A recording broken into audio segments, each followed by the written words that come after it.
even before World War II ended, the U.S. became a global leader focused on reviving war-torn Europe and the global economy.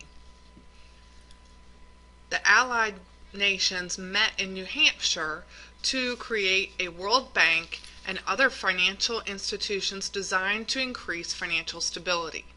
They also created GATT, G-A-T-T, the General Agreement on Tariffs and Trade, and this was designed to increase world trade by reducing tariffs. At the end of the war, nations met in San Francisco to sign the United Nations Charter. The formation of the United Nations worked to resolve disputes before the outbreak of war. Think about what this reminds you of. The United Nations had 5 permanent members of the Security Council, and those members have veto power in decisions that are made. They are United States, Great Britain, USSR, China, and France. They also issued a Universal Declaration of Human Rights, which condemns slavery, torture, and upholds freedom of press and toleration. The Allies also sought to punish war criminals. The Geneva Convention declared that all soldiers be treated humanely upon capture. The Japanese and Germans were tried for violating this act. This included Tojo and many of the members, the Nazi members, and resulted in the Nuremberg trials. Nuremberg war trials placed Nazi leaders on trial for crimes against humanity. The defense claimed that these men, these Nazis, were just following orders. This is called the Nuremberg defense. Sometimes you'll hear people refer to the Nuremberg defense. Somebody used a Nuremberg defense, and that just means they weren't thinking, they just were doing what they were told. Many of these Nazi war criminals were executed or imprisoned, and some fled or committed suicide before they were able to be prosecuted.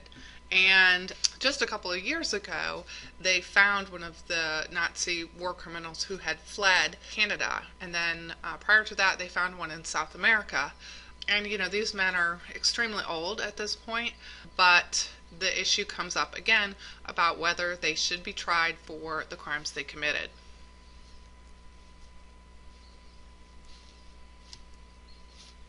At the end of World War II, we had ingrained upon us a new American identity.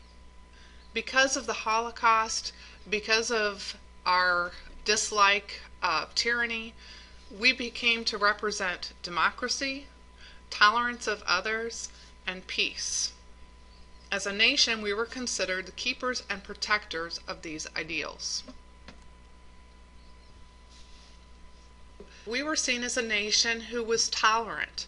We were seen as a nation who promoted the rights of those who were not empowered. And this, of course, calls attention to our treatment of African Americans and their lack of civil rights.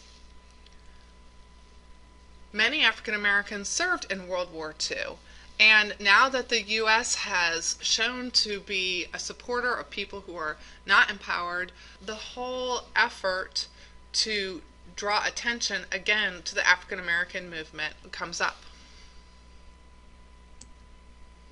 After World War II, we were no longer in the Great Depression. Wealth had been redistributed more evenly, and certain regions grew business and customers. Government also continued to play a large role in our lives, including regulation of the economy. So that's it for this series. We're actually done with Goal 10.